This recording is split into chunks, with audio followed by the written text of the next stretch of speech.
Happy Monday. The beginning of another week, another opportunity for us to be the best that we possibly can be.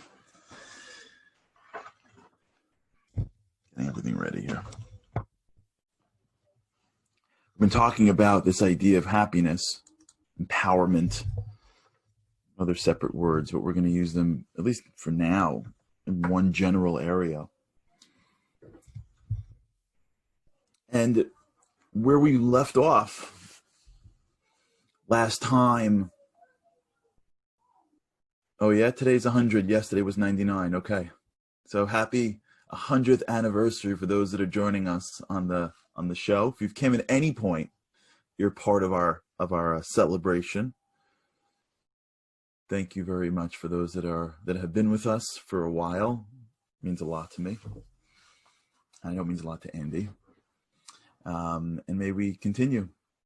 May we continue to grow and gain and become better people than we were yesterday. And for those who are joining us early or recently, it's been a pleasure. Thank you for joining us, and we hope that we get to continue together. We are in the middle right now of this conversation that we're having about empowerment and happiness. We spent last week trying to disassociate it with materialism, showing how really the stuff that we have isn't directly causing us to be happy, right? There isn't a causative relationship. It doesn't cause us to be happy. It may be correlative. It may be a factor in making us happy, but it doesn't cause us to be happy. And if you look at some of the happiest countries, they aren't necessarily the wealthiest. If you look at some of the most unhappy company, there are people that live under the poverty line. There's no question that materialism up to a certain point is required for basic happiness. If you don't have shelter, if you don't have food, if you don't have health, it's gonna impede general satisfaction. But once you get past the basics, the difference between having more or less on its own doesn't matter. But we have to now reconcile, like, how does that work? It seems like it doesn't. It seems like I'd like that to be true, but it's not true. Like, is it true? Like, I don't know. When I get stuff, I'm happier. It seems like I'm striving for things. How does that not make me happy? And the answer is that it's not causative. It's not a direct relationship. In order for something to make you happy, it has to go through something. And if you've been with me at least for 60 episodes or 30 episodes, but probably more like 50, you understand that this is the stuff that we've been working on early on called schema, and how the mind is actually filtering in the world. We're not seeing the world around us. We're seeing the world around us through a context, through a filter, through a perception mechanism called our schema. And as a result, what we are experiencing isn't really the world. What we are experiencing is our perception of the world. Now, why is that so critical for? And the answer is because if I have something and it goes through a schema of unhappiness or disempowerment, then when I digest it, it'll go through that mechanism. So if in my pipe there is some dirt, I can flow through the most incredible natural water of all time. By the time it gets to my cup, it's going to be dirty. The water wasn't the problem. It's the dirt that was the problem. If my pipe is filled with not only clean, so not only is it clean, but if it has a tinge of, let's say, sugar, regardless of its health benefits, if I put water through it, it's going to taste sweeter. It's like those kids that have those sugar straws, right? When it goes through, it's sweeter.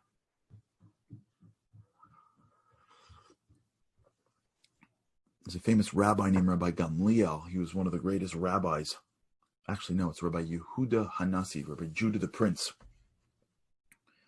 He was one of the greatest leaders in antiquity. He actually compiled what we know as the Mishnah.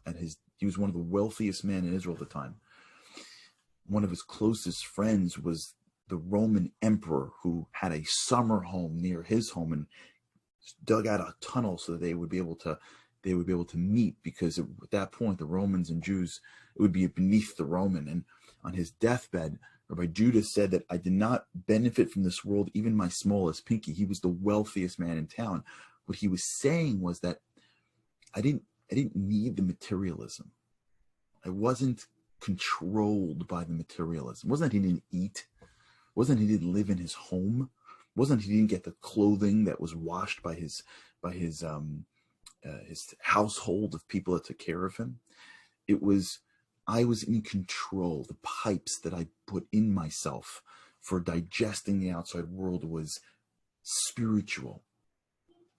And so I was able to digest the world in the most empowered way. Yesterday we spoke about the bridge and how the bridge really is the control of the city. If you want to control a city, you control the bridges. In the old days, when they would want to destroy cities that had walls around them, and they didn't have drones back then, they didn't have F-16s back then, there was no Air Force. They were fighting with sticks and stones and swords. So you just couldn't penetrate for any long period of time a fortified city, so they would lay siege. They controlled the ins and the outs of the city. And when they controlled the ins and outs, at some point the city caved. If you could control the bridges of your mind, your eyes, your ears, even in a way, that first thought that pops into your mind, well, that's more complicated. What that exercise really is doing is saying, I can't control the world, but what I can do is I can try to clean the pipe. And if my pipes are clean, if my bridges are clean, that means if I am able to control what I am seeing and not seeing, if I'm able to block out the negative in my life, I'm able to be aware of negativity, and I can now start to control what comes in and comes out. The next level up from there is I need to now be proactive in building the right bridge, in the right tunnel, in the right pipe. That's the game here of happiness. Happiness is not, I necessarily need to restrict myself from the entire world, because if I do that too much, I'm really going to be unhappy. Happiness is more a game of controlling the pipes. And we begin to control the pipes by knocking out the bad. Like everything in life, you begin to control the bad. If you have a pipe that's bringing water into your home and the water is muddy, you begin by cleaning out the pipe. Once you've done that, now you could, I'm not saying you're going to do this, but once you do that, you can now, let's say, add a filter or do something else to make the water cleaner and cleaner and cleaner. So yesterday we discussed this concept, which is so critical, but this, by the way, the reason why this is so important is because when we try to control the world, we fail.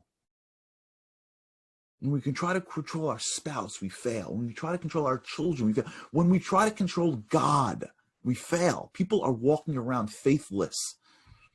Not because they want to be faithless, not because they want the world to be random. They don't want there to be some divine being. They want everything to just be random. No, it's because they're trying to control God. They're trying to get in their heads, well, if this happened, then there must not be a God. They're trying to, in their heads, control how he runs the world. And if they don't understand it and they can't figure it out, then it must not be. We're constantly trying to control things because we don't know of anything else, and we don't appreciate the fact that the only thing we can control is our schema. We have no control in the outside world. We can't control the score. We can't control the game. We can't control whether or not we win. We can't control whether or not they'll listen. We can't control any of these things. What we can control is our reaction, our perspective. This is some of the great works of a man named Viktor Frankl and his work, Man's Search for Meaning, Logotherapy. where he speaks about this when he was in the depths of Nazi Germany, in the camps, and it dawned on him they took away everything, his clothing, his life, his everything, but they could not take away his response. That was the one thing that is uniquely his. That is the one thing that God gives us, which is uniquely ours, even though he's everywhere. This is called free will. You have the freedom to determine what your response is, what that pipe looks like, what is in that bridge.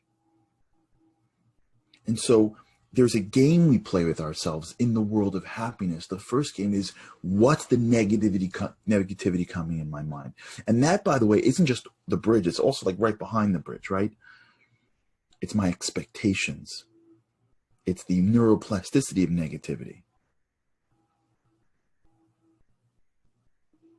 It's the things around me that are gearing me towards wanting more. You know, there's a guy I knew who was growing in his financial success. And he told me as he was doing it that he had to shut down a lot of his exposure to social media and a lot of his exposure, believe it or not, to even charitable events. It was an incredible story. He's a young guy, and he was very much connected to study. In this particular case was Torah study. He was learning, he was growing spiritually, his wife, his children, and they started to really make money. He started a business. He didn't think it would take off that much, and it did. And as he started this business, he became exposed to a new group. But in this case, the group didn't come because he was like out partying at night. It came because they got involved with more organizations. So an organization would sort of sniff that he had more money, and he would get invited to new parties. These were charitable events. He wasn't hanging out in the Hamptons. He was going to like a charity function. But as he got to the charity function, he went to someone's backyard, and it's all wonderful. But he went to someone's backyard, and he was like, I want this. And he went to someone's and I want this. And as these events were increasing in its materialism, and I'm not judging them, I'm just telling you his perspective, he found that he needed more of it. So he was finding himself less satisfied with a life that he never dreamed of having already. And he literally told me he had to shut down his social media, all the WhatsApp groups he was on, and charitable events. And he gave his charity through there was this young rabbinical student who was an expert in the laws of charity. And he put him in charge of the money he was making, and he didn't do any of it. He gave people money if he saw them on the street. He was, without realizing, he was protecting him. He was protecting the tunnel, the negativity that he was feeling. There's a positive approach to this. And the positive approach to this is that we can't protect ourselves. And by the way, it doesn't necessarily mean that the people that are living less are living happier. It doesn't mean that. It means you have to learn how to digest materialism. That's the greatest struggle here. It's almost easier to say, I'm going to live on a mountaintop away from everything. I'm going to give up my possessions, and I'm going to be materialism-less. That's challenging in its own right, but in a way it could almost be intellectually easier than dealing with, I have to balance being in a world where there's materialism and then balance being happy with everything that I have. So in doing so, we've got to clean the pipes. And the most powerful way of cleaning the pipes is through something called gratitude. This is the work of two psychologists named Emmons and McCullough. Michael McCullough was a University of Miami professor. And the two of them, Emmons and McCullough, did an incredible amount of research.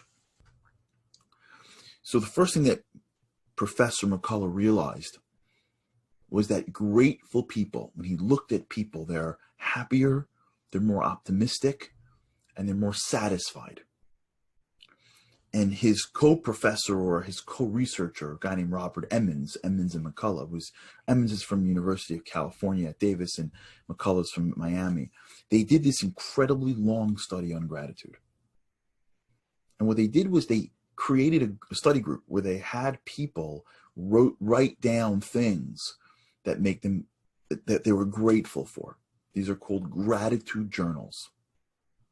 Tal Ben Shachar is also very big into gratitude journals. I remember seeing him once at a conference on happiness, and he pulled out of his pocket a little notebook. It was incredible. And he said, last night's gratitude journal, gratitude for my wife, and he literally wrote it down. It's awesome. Harvard professor.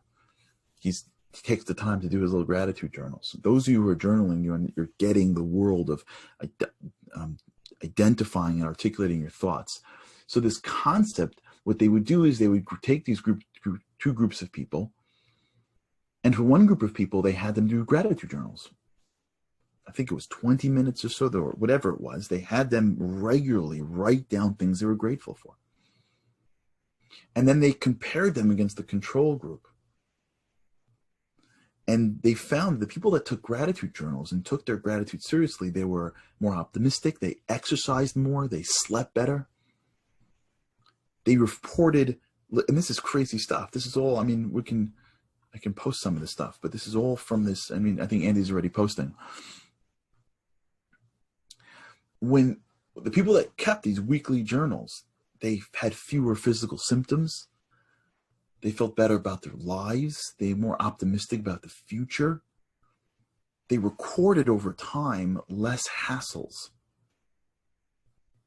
And just by, and this is, there's a quote that I saw. I'm going to actually quote this. This is great. This is a quote by Robert Emmons. I'm going to put this on our chat here. And Andy, please put this on the Facebook chat as well, and I'll read this out together. Listen to this.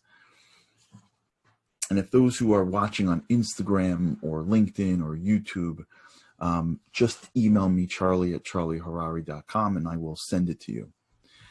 This is from Robert Emmons. If you want a strategy to increase your happiness, there's a lot out there that will help you.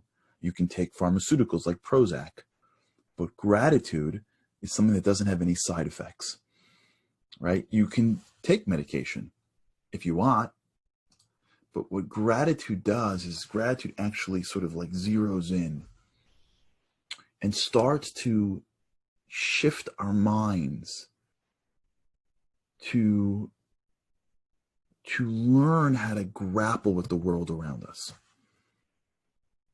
So you have to understand why this works now. And we're going to get to what to do in a minute. But before we do that, because we're going to talk about this tomorrow, obviously, I want to just begin the process of explaining why this works. Gratitude is this like a super emotion, right? They have this thing called superfoods, where like, if you eat like kale, I guess, like, I think there's like a list of like superfoods. I think I would eat almonds is one of them for sure. I don't know if there are anyone here that's almond lovers. And, since it is the morning, I might as well just, begin the process of coffee and almonds. But apparently almonds is a superfood, just letting you know. So superfoods are like, they have like multiple benefits to them. So there's a concept called super emotion that I just made up. I didn't make it up saying that, I just made up the term. So why is gratitude considered that gratitude is like a double benefit, right? I'm calling it a super emotion. Why? Because when you're grateful for something, you're not only connecting deeper to the thing itself, you're appreciating it more, you're also connecting deeper to the thing in which it comes. If I say thank you for a lollipop, not only do I enjoy my lollipop more because I appreciate the thing I'm about to engage in, I also have connected it to something. It's one of the only things in which one emotion connects you to two different things. But it's bigger than that. And this is what we're going to talk about with God's help tomorrow. The power of gratitude. It's not like a nice thing. Gratitude is not like, just be grateful. I knew that. We don't know that. And there's a reason why it took me 8 days to get here. Because once we build, we'll understand that gratitude is actually the filtering system for our lives. when you clean the pipe out of negativity and competition, and you got a clean pipe, the water's still filled with stuff. When you put a filter in, now the water's cleaner. That filter in life is gratitude. And if we don't get this, where we're like, holy mackerel, I've got in my brain like a manufacturing facility that's better than Prozac. Why am I not pumping it out all day? When we're done, we should be like ready to like unleash the nuclear reactor of gratitude to wash our brains every day, because it's the greatest gift that we have. So this is what we're going to do. For those that have been journaling, add this to the journal. And for those that haven't been journaling, then journal this. Here's what we're going to do together. Let's start with 2 things, and we're going to increase ourselves. If you're journaling every day, just write at the end of the journal 2 things that you're grateful for that day. 2 things, but make them real. You don't have to do a paragraph. Think, feel gratitude, and write them down. And then we'll start the process together of this. We're going to do the work. Why not? Let's just roll. Pretend like we're like in a college campus and some professor is giving us like, 3 credits and some cookies for this, right? This is straight out of the academic journals. We're just going to be guinea pigs. Let's journal together. Let's gratitude journal together every day. And by doing that, we're going to start to appreciate these impacts, and we're going to talk about them. And ultimately, we're going to see together just how powerful gratitude really is. Okay, excited? Have an incredible day. And with God's help, I cannot wait to see you again tomorrow.